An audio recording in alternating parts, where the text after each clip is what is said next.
नमस्कार दोस्तों, आपका स्वागत है यूपी मेंटोर में। तो हम आज देखेंगे यूपी प्लस कांस्टेबल के लिए भारतीय राज्य व्यवस्था इंडियन पॉलिटी के टॉप 100 वन लाइनर क्वेश्चंस का रिवीजन। ठीक है, तो चलिए शुरू करते हैं। तो वीडियो को लाइक कर देना और चैनल को सब्सक्राइब जरूर करने ला। तो चलिए शुरू करते हैं।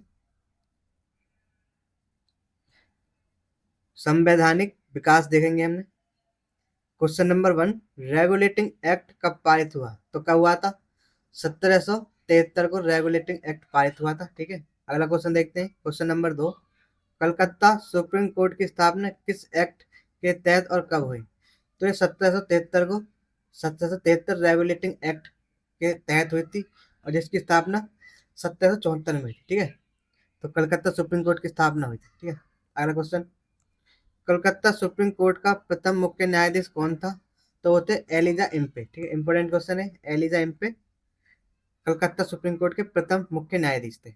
अगला क्वेश्चन, बंगाल का पहला गवर्नर जनरल कौन बना था? तो कौन बने थे? तो वो थे वॉरेन हेस्टिंग। ठीक है, पहले गवर्नर जनरल बंगाल। अगला क्वेश्चन देखते हैं, पिट्स इंडिया एक्ट कब पारित हुआ? तो पिट्स इंडिया एक्ट कब आया? 1784 को पारित हुआ था। किस एक्ट द्वारा कंपनी के व्यापारिक और राजनीतिक कार्य को अलग कर दिया गया? ठीक है, मोस्ट इंपोर्टेंट क्वेश्चन है। तो पिट्स इंडिया एक्ट 1784 द्वारा कंपनी के व्यापारिक और राजनीतिक कार्य को अलग किया गया था। ठीक है, इंपॉर्टेंट क्वेश्चन है। कंपनी का व्यापारिक एकाधिकार। ठीक है, चीन और चाय को कंपनी का व्यापारिक एकाधिकार जो है को छोड़कर कब समाप्त किया गया? तो यह चार्टर एक्ट 1813। ठीक है, क्या हुआ था? जो है कंपनी के जो व्यापारिक अधिकार जो है चीन और चाय को छोड़कर कब समाप्त किया गया? तो ये था चार्टर एक्ट 1813 में। इसमें क्या था? व्यापार चीन से कर सकते हैं और चाय का व्यापार कर सकते हैं, बस इसको छोड़कर सब समाप्त कर दिया गया था चार्टर एक्ट 1813 में। ठीक है, इंपॉर्टेंट क्वेश्चन है। चलिए आगे देखते हैं। ब्रिटिश अधिनियम कंपनी के सभी व्यापारिक एकाधिकार पूर्णतः कब समाप्त कर दिए? तो चार्टर एक्ट 1833 द्वारा एकाधिकार समाप्त कर दिए पूरी तरह से। ठीक है, कंपनी के।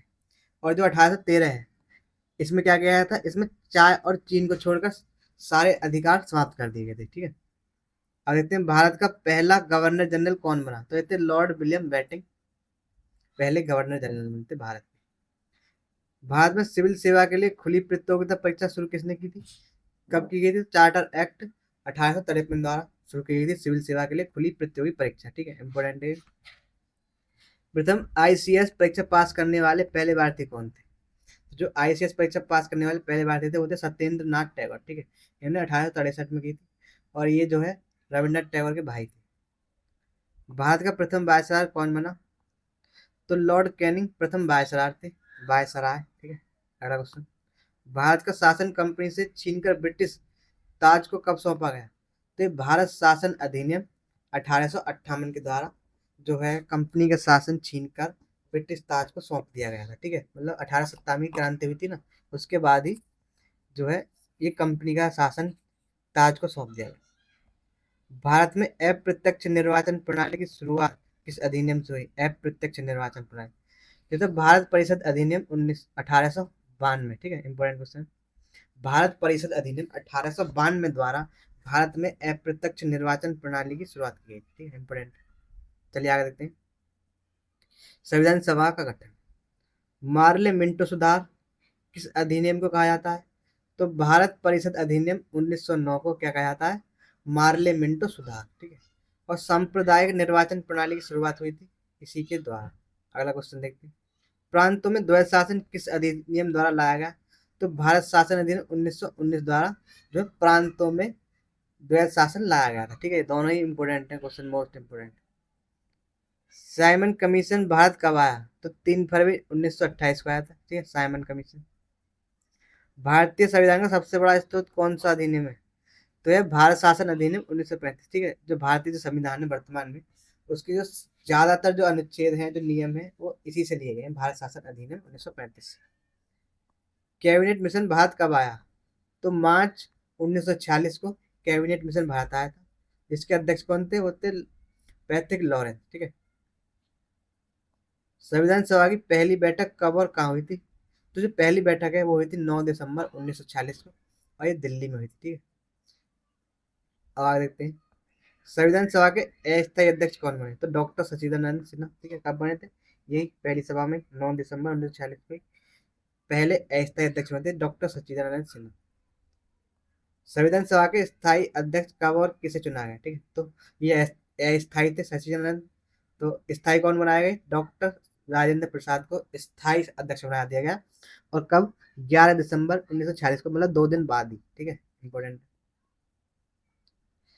संविधान निर्माण प्रक्रिया, प्रारूप समिति ड्राफ्टिंग कमेटी का गठन कब हुआ था? तो 29 अगस्त 1946 को जो है ड्राफ्टिंग कमेटी का गठन हुआ था। अब देखते हैं प्रारूप समिति के अध्यक्ष कौन थे? तो कौन थे? डॉक्टर भीमराव अंबेडकर कौन थे? प्रारूप समिति ड्राफ्टिंग कमेटी के अध्यक्ष थे। संविधान सभा के संवैधानिक सलाहकार कौन थे? तो BN राव, ठीक है, संवैधानिक सलाहकार थे। उद्देश्य प्रस्ताव किसने और कब पेश किया था? तो पंडित जवाहरलाल नेहरू ने 13 दिसंबर 1946 को उद्देश्य प्रस्ताव पेश किया। संविधान सभा में कुल कितना समय लगा संविधान निर्माण में? ठीक है, 2 साल 11 माह 18 दिन का टाइम लगा था संविधान निर्माण में। संविधान को कब अंगीकृत किया, एडॉप्ट किया? तो 26 नवंबर 1949 को संविधान को अंगीकृत किया गया था, ठीक है। और 26 नवंबर को क्या होना था? संविधान दिवस मनाया जाता है, संविधान दिवस, ठीक है। संविधान पूर्ण रूप से कब लागू हुआ? तो 26 जनवरी 1950 को पूर्ण रूप से लागू हुआ था, ठीक है। आगे देखते हैं, प्रस्तावना। संविधान की मूल प्रति को अपने हाथों से किसने लिखा? तो वो थे प्रेम बिहारी नारायण राय जादा ने अपने हाथों से लिखा था मूल प्रति। राष्ट्र ध्वज को संविधान सभा द्वारा कब अपनाया गया? तो 22 जुलाई 1947 को राष्ट्र ध्वज को संविधान सभा द्वारा अपनाया गया था, ठीक है। इंपॉर्टेंट क्वेश्चन है। राष्ट्रगान और राष्ट्रीय गीत को कब अपनाया गया? तो ये 24 जनवरी 1950 को, ठीक है, 2 दिन पहले राष्ट्रगान और राष्ट्रीय गीत को अपनाया गया था, ठीक है। चलिए आगे देखते हैं, प्रस्तावना में समाजवादी पंथ निरपेक्ष और अखंडता शब्द कब जोड़े गए? तो 42वें संशोधन द्वारा 1976 द्वारा जोड़े गए थे, ठीक है। इंपॉर्टेंट है। प्रस्तावना को संविधान की कुंजी किसने कहा? तो गजेंद्र गढ़कर ने, ठीक है। इंपॉर्टेंट, मोस्ट इंपोर्टेंट क्वेश्चन, जो गजेंद्र गढ़कर है इन्होंने प्रस्तावना को संविधान की कुंजी कहा था। जी से याद रख लेना आप, जी गजेंद्र गढ़कर। प्रस्तावना को संविधान की आत्मा किसने कहा? तो ये थे ठाकुर दास भार्गव, ठीक है, ये भी इंपोर्टेंट है। चलिए आगे देखते हैं, प्रस्तावना का विचार और भाषा किन देशों से ली गई है? तो प्रस्तावना का विचार जो है अमेरिका से लिया गया, जबकि भाषा की बात करें तो ऑस्ट्रेलिया से ली गई, ठीक है। प्रस्तावना की भाषा, ठीक है, इंपोर्टेंट है। तो विचार अमेरिका और भाषा ऑस्ट्रेलिया से। चलिए आगे देखते हैं, प्रस्तावना में कितने प्रकार के न्याय का उल्लेख है? तो 3 प्रकार के न्याय हैं हमारी प्रस्तावना में, सामाजिक न्याय, आर्थिक न्याय और राजनीतिक न्याय, ठीक है। सोशल, इकोनॉमिकल और पॉलिटिकल, ठीक है, SEP से याद रखना। तो 3 प्रकार के न्याय हैं, ठीक है। चलिए आगे देखते हैं, मूल संविधान में वर्तमान में कितनी अनुसूचियां हैं? तो कितनी है? मूल संविधान में 8 अनुसूचियां थी और वर्तमान में कितनी है? वर्तमान में 12 अनुसूचियां, ठीक है। इंपोर्टेंट। दूसरी अनुसूची किससे संबंधित है? तो वेतन और भत्ते से संबंधित है दूसरी अनुसूची। तीसरी अनुसूची में किसका उल्लेख है? तो शपथ ग्रहण, ठीक है, शपथ लेने का उल्लेख है तीसरी अनुसूची। 8वीं अनुसूची में वर्तमान में कितनी मान्यता प्राप्त भाषा है? तो 22 भाषाएं, ठीक है, 8वीं अनुसूची में, जो कि भाषा कितनी है? 22 भाषाएं। 9वीं अनुसूची को किस संविधान संशोधन द्वारा जोड़ा गया था? तो था प्रथम संविधान संशोधन 1951 द्वारा जोड़ा गया था 9वीं अनुसूची को। अगला क्वेश्चन देख, 10वीं अनुसूची दल बदल कानून कब जोड़ी गई? तो 52वें संविधान संशोधन द्वारा 1985 में जोड़ी गई थी, ठीक है, 10वीं अनुसूची। अब देखते हैं अगला क्वेश्चन, 11वीं अनुसूची तो पंचायती राज से संबंधित है, को किस संशोधन द्वारा जोड़ा गया? तो ये 73वें संविधान संशोधन द्वारा 1992 में जोड़ी गई थी, ठीक है, 11वीं अनुसूची। तो इसमें 29 विषय होते हैं, ठीक है, कितने? 29 विषय, देखो क्वेश्चन दे भी गया है। 11वीं अनुसूची में कुल कितने विषय हैं? तो 29 विषय हैं, ठीक है। और जो नगर पालिका है उसमें कितने विषय हैं? उसमें 18 विषय हैं, ठीक है। और नगर पालिका जो है 12वीं अनुसूची में है, ठीक है। चलिए आगे देखते हैं। क्वेश्चन नंबर 46 संविधान के स्तूप देखते हैं। संसदीय शासन प्रणाली और एकल नागरिकता किस देश से ली गई है? तो ये हमने कहाँ से लिए? ब्रिटेन से लिए, ठीक है। Important question. मौलिक अधिकार और राष्ट्रपति पर महाभियोग कहाँ से लिया गया है? तो ये अमेरिका से लिया गया है, ठीक है। महाभियोग की शक्ति। राज्य के नीति निर्देशक सिद्धांत डीपीएसपी कहाँ से लिए गए? तो ये आयरलैंड से लिए गए। संघीय व्यवस्था फेडरल सिस्टम किस देश के संविधान से ली गई है? तो ये कनाडा से ली गई, ठीक है। अद्वितीय समवर्ती सूची कंकरेंट लिस्ट की अवधारणा किस देश से ली गई? तो ये ऑस्ट्रेलिया से ली गई। संविधान संशोधन की प्रक्रिया किस देश से प्रेरित है? तो दक्षिण अफ्रीका से प्रेरित है, ठीक है। आपातकाल में मौलिक अधिकारों का निलंबन कहाँ से लिया गया? तो जर्मनी से लिया गया है, ठीक है। वाइमर संविधान, ठीक है। इंपोर्टेंट है। मौलिक कर्तव्य फंडामेंटल ड्यूटी किस देश से लिए गए? तो ये लिए गए हैं रूस से, ठीक है। Fundamental duty USSR.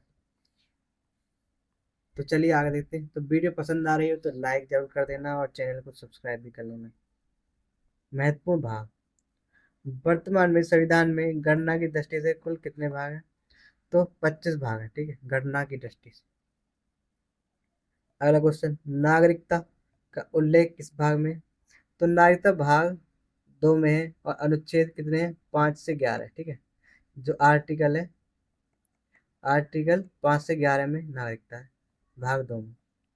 मौलिक अधिकार किस भाग में दिए गए? भाग 3 में मौलिक अधिकारों को दिया गया है, ठीक है। Important question. राज्य के नीति निर्देशक तत्व डीपीएसपी किस भाग में है? तो ये है भाग 4 में, ठीक है। केंद्र शासित प्रदेशों का वर्णन किस भाग में है? तो ये भाग 8 में दिए गए हैं, ठीक है। केंद्र शासित प्रदेश। पंचायती राज से संबंधित भाग कौन सा है? तो वो है भाग 9, ठीक है। पंचायती राज संबंधित, और ये किसमें? अनुसूची 11 में, अनुसूची 11 में, ठीक है। निर्वाचन और आपातकाल किन भागों में है?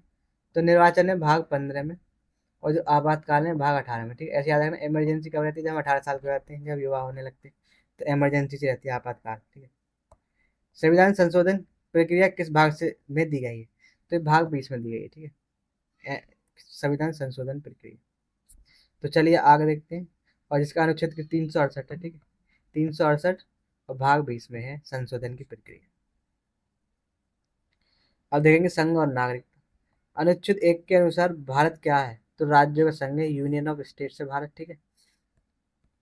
नए राज्यों का प्रवेश अनुच्छेद 2 में है और नए राज्यों का निर्माण किसमें? अनुच्छेद 3 में। करने का अधिकार किसको है? तो इसका अधिकार है संसद को, पार्लियामेंट को, ठीक है।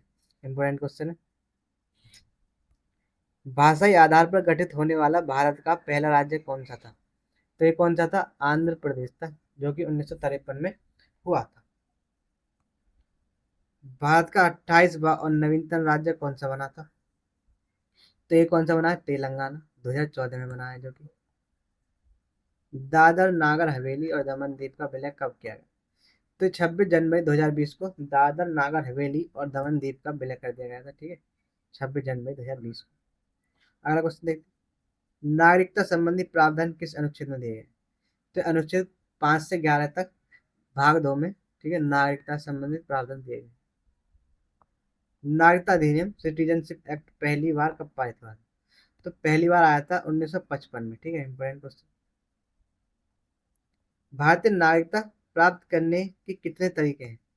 तो कितने तरीके हैं भारतीय नागरिकता प्राप्त करने? तो 5 तरीके हैं, ठीक है। जन्म के आधार पर, वंश के आधार पर और पंजीकरण के आधार पर, ठीक है, आदि। तो कितने तरीके से? 5 तरीके से हम नागरिकता प्राप्त कर सकते हैं। चलिए आगे देखते हैं। मौलिक अधिकार भाग 1। मूल संविधान में कितने मौलिक अधिकार थे और वर्तमान में कितने हैं? तो मूल संविधान में 7 थे और वर्तमान में 6 हैं, ठीक है। जो संपत्ति का अधिकार था उसे मौलिक अधिकारों में से हटा दिया गया था, ठीक है। तो कितने रह गए? 6। संपत्ति के अधिकारों के संशोधन द्वारा वैधानिक अधिकार बनाया गया। तो 44वें संविधान संशोधन द्वारा 1978 में संपत्ति के अधिकार को कानूनी अधिकार बना दिया गया। समता या समानता का अधिकार किन अनुच्छेद में वर्णित है? अनुच्छेद 14 से 18 में समानता का अधिकार है, ठीक है, इंपॉर्टेंट है, याद रखना है। अस्पृश्यता छुआछूत का अंत किस अनुच्छेद में, तो किसमें है, अनुच्छेद 17 में। हजारों बार पूछा गया एग्जाम। उपाधियों का अंत, एवोल्यूशन ऑफ टाइटल किस अनुच्छेद में, तो अनुच्छेद 18 में उपाधियों का अंत है, ठीक है, इंपॉर्टेंट है। तो ये याद रखना, जो उपाधियों का अंत है, जो किसी भी प्रकार की उपाधि नहीं दी जाएगी किसे, ठीक है। अगला क्वेश्चन, स्वतंत्रता का अधिकार किन अनुच्छेदों में दिया गया है, तो अनुच्छेद 19 से 11 में, 19 से 22 में स्वतंत्रता का अधिकार दिया गया है। 6 से 14 वर्ष के बच्चों के लिए निःशुल्क शिक्षा का अधिकार किस अनुच्छेद में, तो यह अनुच्छेद 21(1) में, ठीक है, 6 से 14 वर्ष की शिक्षा दी जाएगी निःशुल्क, ठीक है। अगला क्वेश्चन, शिक्षा का अधिकार किस संविधान संशोधन द्वारा जोड़ा गया, तो 86वें संविधान संशोधन द्वारा 2002 में शिक्षा के अधिकार को जोड़ा गया था, ठीक है। चलिए आगे देखते हैं, मौलिक अधिकार और नीतिक निर्देशक तत्व। धर्म की स्वतंत्रता का अधिकार किन अनुच्छेदों में है, तो अनुच्छेद 25 से 28 तक धार्मिक स्वतंत्रता का अधिकार दिए गए हैं, ठीक है, इंपॉर्टेंट है। किस अनुच्छेद को डॉक्टर अंबेडकर ने संविधान की आत्मा व हृदय कहा, तो अनुच्छेद 32 को डॉक्टर बी आर अम्बेडकर ने संविधान संविधान की आत्मा व हृदय कहा, ठीक है, संवैधानिक उपचारों का अधिकार है अनुच्छेद 32 में। फिर अनुच्छेद 32 के तहत सुप्रीम कोर्ट को कितने प्रकार की रिट जारी कर सकता है, तो 5 प्रकार की रिट जारी कर सकता है सुप्रीम कोर्ट, ठीक है। राज्य के नीति निर्देश सिद्धांत डीपीएसपी किस अनुच्छेद में, तो ये अनुच्छेद 36 से 51 तक डीपीएसपी। समान नागरिक संहिता किस अनुच्छेद में, तो ये अनुच्छेद 44 में। ग्राम पंचायत का गठन किस अनुच्छेद के तहत किया जाता है, तो अनुच्छेद 40 के तहत किया जाता है, ठीक है। समान कार्यालय के समान वेतन किस अनुच्छेद में, तो अनुच्छेद 39D में। स्त्री हो या पुरुष सबके समान कार्य के लिए समान वेतन दिया जाएगा, 39D में। अंतर्राष्ट्रीय शांति एवं सुरक्षा को बढ़ावा देना किस अनुच्छेद में, तो अनुच्छेद 51 में, ठीक है, इंपॉर्टेंट है जो कि, और ये भी इंपॉर्टेंट। तो चलिए आगे देखते हैं, मौलिक कर्तव्य और राष्ट्रपति। मौलिक कर्तव्य को किस समिति की सिफारिश पर जोड़ा गया था, तो सरदार स्वर्ण सिंह समिति की सिफारिश पर, ठीक है। 42वां संविधान संशोधन 1946 को जोड़े गए थे, ये दिया भी गया है यहाँ पर। अगला क्वेश्चन, मौलिक कर्तव्य किस संविधान संशोधन द्वारा जोड़े गए, तो 42वें संविधान संशोधन 1976 द्वारा जोड़े गए। वर्तमान में कुल कितने मौलिक कर्तव्य हैं, तो 11 मौलिक कर्तव्य हैं। 11वां 86वें संविधान संशोधन 2000 द्वारा जोड़ा गया था, ठीक है। अगला क्वेश्चन देखते हैं, भारत का एक राष्ट्रपति होगा, यह किस अनुच्छेद में वर्णित है, तो अनुच्छेद 52 में लिखा गया है कि भारत का एक राष्ट्रपति होगा, ठीक है। अगला क्वेश्चन, संघीय कार्यपालिका की समस्त शक्तियां राष्ट्रपति में निहित होंगी, ये किस अनुच्छेद में है, तो है अनुच्छेद 53 में, ठीक है। जो संघ कार्यपालिका की समस्त शक्तियां राष्ट्रपति में निहित होंगी, इंपोर्टेंट क्वेश्चन है दोनों राष्ट्रपति से संबंधित। राष्ट्रपति बनने के लिए न्यूनतम आयु कितनी होनी चाहिए, तो न्यूनतम आयु 35 वर्ष होनी चाहिए। राष्ट्रपति का कार्यकाल कितने वर्ष का होता है, तो 5 वर्ष का होता है, अनुच्छेद 56 में लिखा हुआ है, ठीक है, कार्यकाल। राष्ट्रपति के निर्वाचन मंडल में कौन शामिल होते हैं, तो संसद एवं विधानसभाओं के निर्वाचित सदस्य राष्ट्रपति के निर्वाचन मंडल में शामिल होते हैं, ठीक है, इंपोर्टेंट क्वेश्चन। तो चलिए देखते हैं, राष्ट्रपति भाग 2। राष्ट्रपति को पद की शपथ कौन दिलाता है, तो सुप्रीम कोर्ट के जो मुख्य न्यायाधीश होते हैं अनुच्छेद 60 के द्वारा राष्ट्रपति को शपथ दिलाते हैं, ठीक है। शपथ किस में, अनुच्छेद 60 में, इंपोर्टेंट क्वेश्चन। राष्ट्रपति पर महाभियोग इम्पीचमेंट की प्रक्रिया किस अनुच्छेद में, तो यह अनुच्छेद 61 में, ठीक है, इंपोर्टेंट है जो। महाभियोग का मुख्य आधार क्या होता है, तो संविधान का अतिक्रमण, ठीक है। इसके द्वारा अगर कोई अब संविधान पर अतिक्रमण कर रहा है तो हम उस पर महाभियोग चला सकते हैं, ठीक है। दुरुपयोग कर रहा है या अपनी शक्ति को गलत काम को उपयोग कर रहा है। क्षमादान की शक्ति राष्ट्रपति को किस अनुच्छेद में दी गई है, तो अनुच्छेद 72 में राष्ट्रपति को क्षमादान की शक्ति दी गई है, ठीक है। भारत के पहले राष्ट्रपति कौन थे, तो वो कौन थे, डॉक्टर राजेंद्र प्रसाद भारत के प्रथम राष्ट्रपति थे। भारत की वर्तमान और पहली आदिवासी महिला राष्ट्रपति कौन है, तो यह है द्रौपदी मुर्मू, ठीक है, वर्तमान में भी यही है। दोनों संसदों की संयुक्त बैठक ज्वाइंट सिटिंग राष्ट्रपति किस अनुच्छेद से बुलाते हैं, तो अनुच्छेद 108 द्वारा ज्वाइंट सिटिंग बुलाई जाती है, ठीक है, संयुक्त बैठक बुलाई जाती है लोकसभा राज्यसभा की। और इसकी अध्यक्षता कौन करते हैं, तो अध्यक्षता हमारे लोकसभा अध्यक्ष करते हैं, ठीक है, जो लोकसभा के अध्यक्ष इसकी अध्यक्षता करते हैं। लेकिन बुलाता कौन है? बुलाते हमारे राष्ट्रपति जी हैं, ठीक है। तो ये डिफरेंस आपको याद रखना है, बहुत ही इंपॉर्टेंट क्वेश्चन है। तो हमने यहाँ पर 100 क्वेश्चन कंप्लीट कर लिए हैं। तो अगर आपको वीडियो अच्छी लगी हो तो लाइक जरूर कर देना, चैनल को सब्सक्राइब कर लेना और यूपी मेंटर के साथ इसी तरह से जुड़े रहिए। और अगर आपको इसकी पीडीएफ चाहिए तो हमारे टेलीग्राम चैनल से जरूर जुड़ें। तो बहुत बहुत धन्यवाद लास्ट तक जुड़ने के लिए।